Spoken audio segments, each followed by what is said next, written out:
não parar, não precipitar e não retroceder. Então dizer para esse cara, sabe quando nós vamos parar? Nunca. Nunca na sua porca vida. Né?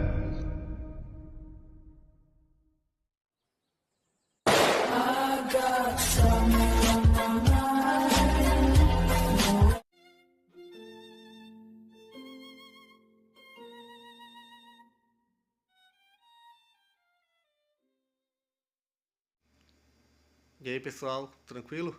Então vem aqui antes do vídeo começar, pedir para vocês se inscreverem, quem não for inscrito, compartilhar, curtir, comentar. Quem puder seja membro do canal, que isso ajuda bastante. Tem também o link do Apoia-se. Quem puder ajudar nosso canal e apoiar financeiramente vai ser muito bem-vindo. Mas o mais importante é transmitir o conteúdo e os conhecimentos do professor Olavo de Carvalho para mais e mais brasileiros. Então compartilhe e ajude aí nossa causa. Muito obrigado a todos os membros, apoiadores do canal. Fico muito feliz. Tenho certeza que a gente está no caminho certo. Então fiquem com o vídeo e até mais. Valeu! Tá certo. Outra coisa que, vamos dizer, que caracteriza a educação brasileira é que só se concebe dois tipos de escola superior. São escolas do governo, pagas com dinheiro público, quer dizer, dos impostos, ou então são escolas que são negócios, que tem que render e enriquecer o seu dono. E olha, se você entrar aqui, na quase totalidade das universidades americanas, as que não são estatais, as que são privadas, não são negócios de maneira alguma. São, em geral, fundações. As fundações são feitas assim, com uma dotação que algum milionário coloca lá, e daí a diretoria da fundação pega aquele dinheiro, aplica em outras coisas, aplica, sei lá, em mineração, bolsa de valores, companhia de aviação, o raio que eu parta, e este rendimento mantém a universidade. Sendo que a elite financeira local continua contribuindo e aumentando, vamos dizer, o patrimônio daquela fundação o tempo todo. Então, isso quer dizer, uma universidade não precisa dar lucro com educação. Ela dá lucro, sim, mas com outros negócios. E a educação não dá lucro. Com a educação se gasta dinheiro. Agora, o lucro da educação, ele vem a longuíssimo, o lucro verdadeiro da educação, ele vem a longuíssimo prazo. Quer dizer, você preparando uma geração mais qualificada, claro que isso tem um efeito benéfico na economia nacional. Só que quando chega a ter o efeito benéfico, o reitor da faculdade já morreu. E o dono da faculdade não recebeu um tostão. Então, deveria ser normal as pessoas entenderem que a educação não é para dar lucro. Então, no Brasil faz 50 anos que você vê este debate, educação privada ou estatal. Eu digo, mas a educação não tem que ser nem privada e nem estatal, meu Deus do céu. A educação tem que ser um empreendimento da sociedade, que a sociedade mantém. Né? E que em si mesma jamais se destina a dar lucro. Embora a entidade que administra a universidade possa ter muito lucro e ficar riquíssima com outros negócios. De modo a poder fazer exatamente o que eles fazem aqui, que tem universidade aqui, que 50% dos alunos recebem ajuda financeira da faculdade para estudar. Isso é impossível no Brasil. Né? Porque a universidade é um grande negócio. Então, o empresário de educação no Brasil é um tipo criminoso. Todos eles, sem exceção. Qualquer sujeito diz, um educador. Né? O que se chama de educador no Brasil é um delinquente que quer fazer da educação um negócio. A educação é um negócio, mas para a nação e não para o dono da escola. Tá? Então,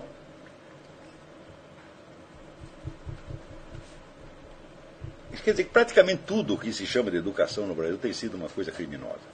Então, a única salvação, vamos dizer, são iniciativas como essa do Instituto Olavo de Carvalho ou como do Seminário de Filosofia. Quer dizer que são coisas que não têm uma estrutura empresarial, que evidentemente você tem que receber algum dinheiro para a simples manutenção da coisa, para manutenção do professor, mas que não tem aquela intenção de lucro crescente que toda empresa comercial tem que ter. É claro que eu não sou contra empresas comerciais, né? Mas tem coisas das quais você não pode fazer uma empresa comercial. Você não pode fazer uma empresa comercial da religião, embora uma igreja possa ter empresas. Né? Por exemplo, com o dinheiro que foi coletado ali, o padre, o pastor, investe num banco, na bolsa de valores, onde ele quiser. E isto provê a sustentação da igreja. Né? Por que ele tem que fazer, como no Brasil se tornou, vamos dizer, costumeiro, ele tem que fazer dos dízimos uma indústria. Hã? Isso é uma coisa tão absurda que só poderia acontecer mesmo no Brasil. Quer dizer que a sua principal fonte de renda é os dízimos. Então você tem que estar constantemente persuadindo as pessoas a darem mais dízimo, mais dízimo, mais dízimo, mais dízimo. Porque agora a primeira geração que deu dízimo já criou um capital, meu filho. Agora você ganha dinheiro com esse capital e mantém a sua igreja. Mas se o sujeito não é capaz de fazer isso, então o que ele tem? Tem que pedir mais e mais. Não é pedir. Você tem que induzir as pessoas a darem cada vez mais dinheiro. Então, isso quer dizer que o dízimo ele mesmo se torna um ramo comercial. Então, tem coisas que só acontecem no Brasil. Esse tipo de coisa só acontece no Brasil. Né? E se você conta em outros lugares, as pessoas têm uma certa dificuldade de entender o que você está falando.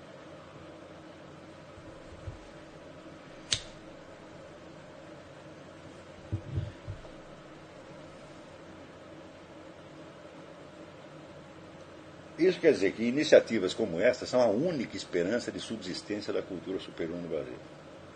A nossa classe dominante, governante, não tem mais a menor ideia do que é alta cultura. Eles não têm, né? E, vamos dizer, os editores, educadores, etc., têm muito menos.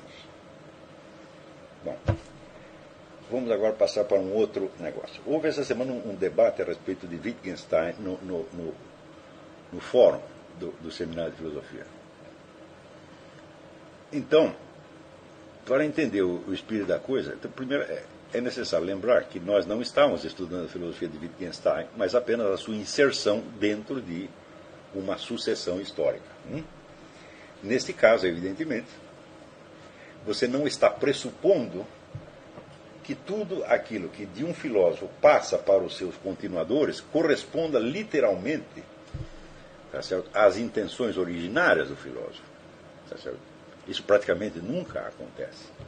Então, é claro que se você está estudando a inserção de um filósofo dentro de uma certa evolução histórica, então certamente você não está fazendo, vamos dizer, um estudo analítico do texto daquele filósofo.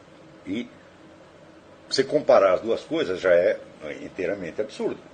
Né? Porque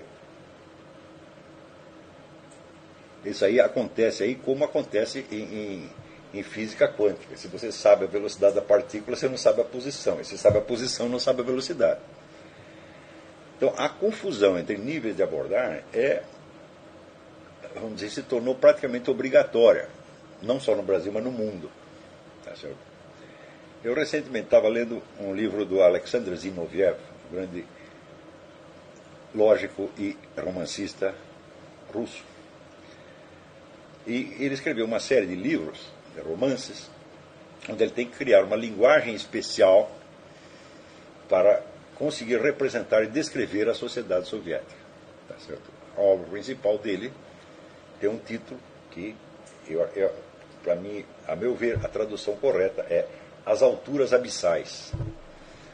Então já começa, vamos dizer, o contrassenso já começa pelo título e cada frase, cada uma, tem um contrassenso, um absurdo, e, no entanto, imita perfeitamente a fala oficial soviética. Tá certo?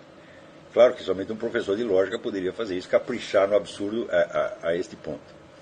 Mas, além desses livros, Zinoviev escreveu um outro que chama A Realidade do Comunismo, The Reality of Communism, que é um livro de metodologia das ciências sociais, né? Onde ele explica como ele construiu aqueles romances e por quais critérios científicos ele montou aquela linguagem das alturas abissais. Entre inúmeras observações metodológicas,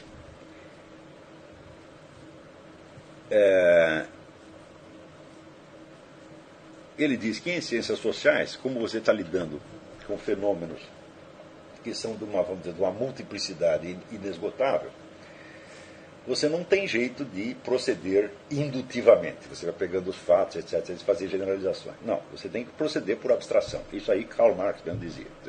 Não é possível abarcar tudo, nós temos que usar abstração. Portanto, Nós isolamos certos elementos, os definimos, vamos dizer, pela sua essência e tiramos algumas deduções. Depois você vai completando com variantes concretas até você chegar, ao nível máximo de concreção possível. Então, o Zinoviev chamou isso a ascensão do abstrato ao concreto. Eu também já tive essa preocupação anos atrás, onde eu explicava aos alunos primeiro obtém uma essência, quer dizer, uma definição geral que se aplique a todos os casos envolvidos.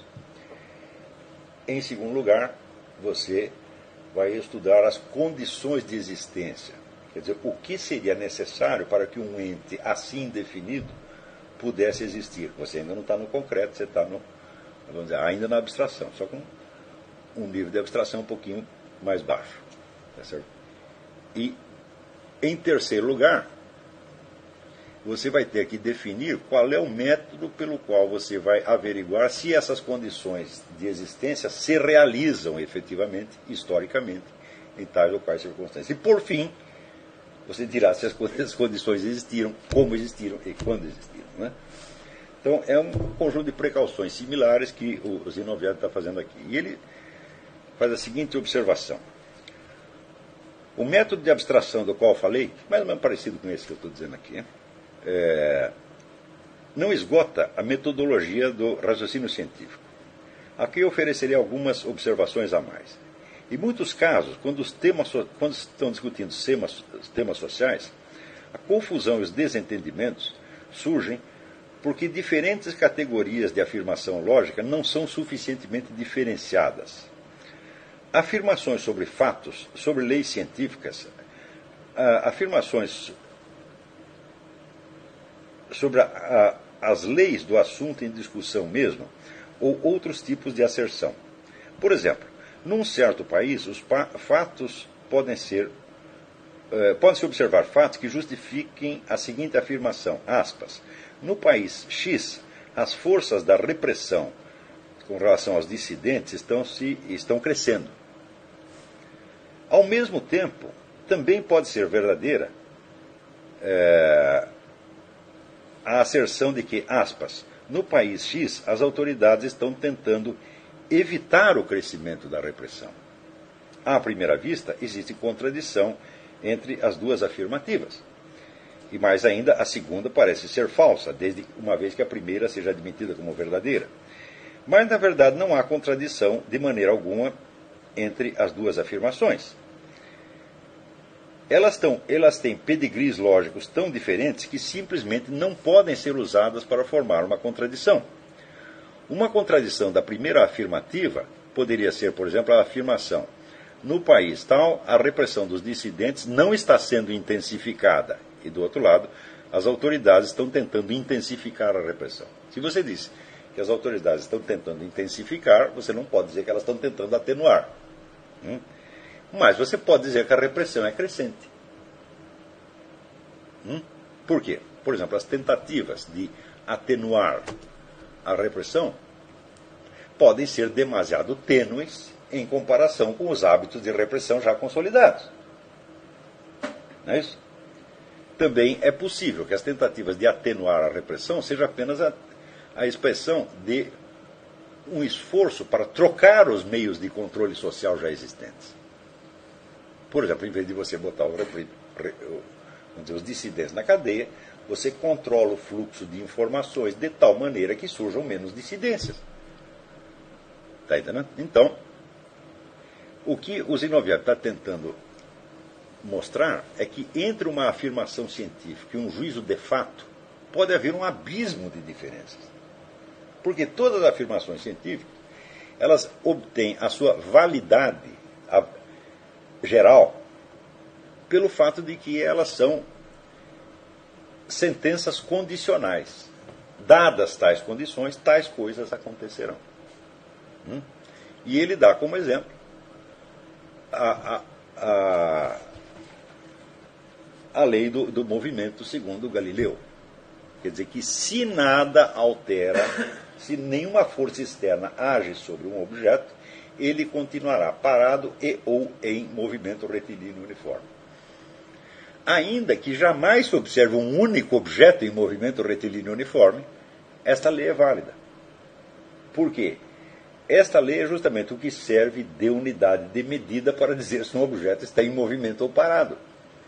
Então, quer dizer, ela por si mesma não pode ser contestada por nenhum juízo de fato, porque ela é a matriz com a qual se fazem os juízos de fato. A mesmíssima coisa pode se fazer em ciências sociais e em história. Eu vou dar um exemplo de lei científica que eu mesmo formulei. Eu digo, onde quer que haja um movimento político, social ou cultural baseado na hipótese de que na crença de que a história se dirige a uma determinada finalidade, a história será contada às avessas, tomando-se o futuro hipotético como premissa dos fatos já confirmados. Isso é universal. Mas isso também pode querer dizer que, isso aqui é a minha definição da mentalidade revolucionária, isso também quer dizer que a mentalidade revolucionária como tal dificilmente aparecerá em estado puro. Por quê? Como ela se constitui, vamos dizer, de uma inversão que é logicamente inaceitável, o indivíduo que está, vamos dizer, afetado, o indivíduo cujas ideias estão, vamos dizer, moldadas pela mentalidade revolucionária, nunca está totalmente à mercê da mentalidade revolucionária. Ele também tem bom senso, ele é capaz de raciocinar, etc, etc. Então, isso quer dizer que a inversão aparecerá com diferentes níveis de atenuação, camuflagem, ou até com amortecedores.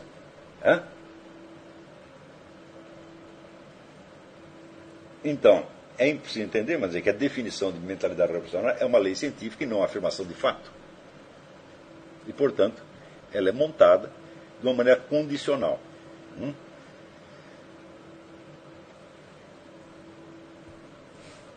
O Zinoviev define, então, como dizer, ele chama de pensamento filistino, aquele que, com base num fato, cria uma generalidade. Então, quer dizer, primeiro, isso consiste em dar, vamos dizer, uma validade científica universal a um único fato, a um grupo de fatos, tá certo? Tomados arbitrariamente como modelo de tudo mais. Tá certo? É justamente por observar centenas de afirmações deste tipo nos livros do Wittgenstein que eu vim a considerar essa filosofia não se trata de que a filosofia está errada ou de que ela não tem importância histórica, etc. Mas trata-se de uma abordagem inadequada da realidade. É um caso não apenas de paralaxe cognitiva, mas um caso de deslocamento verdadeiramente psicótico em relação à realidade. Na medida em que, justamente, uma experiência limitadíssima e até provinciana, sob certos aspectos, é tomada como parâmetro para enunciar leis gerais sobre o conhecimento humano e até sobre a estrutura da realidade como tal. Eu vou lhe dar um exemplo.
Chegamos a mais um final de uma aula, de um vídeo. Espero que tenham gostado. Quem não se inscreveu ainda, se inscreva, compartilhe, comente. Ajude o nosso canal, apoie, seja membro. E ajude o nosso canal a chegar a cada dia a mais brasileiros que precisam muito do conhecimento do professor Olavo de Carvalho. Então é isso aí, fique com Deus, até o próximo. Valeu! Então é isso aí, pessoal. Que é o nosso canal. Que são alguns livros que eu já li. A maioria foi doação, mas alguns eu adquiri, professor Olavo de Carvalho. Alguns livros se perderam aí que eu emprestei. Professor Alexandre Costa. A Bíblia Sagrada. 10 lições sobre Karl Marx. Indico a não ler esse livro, que é muito ruim mesmo. Alguns pensadores aqui que realmente, como o professor Olavo de Carvalho disse, não são pensadores. Valeu, tamo junto aí. Apoie nosso canal, seja membro.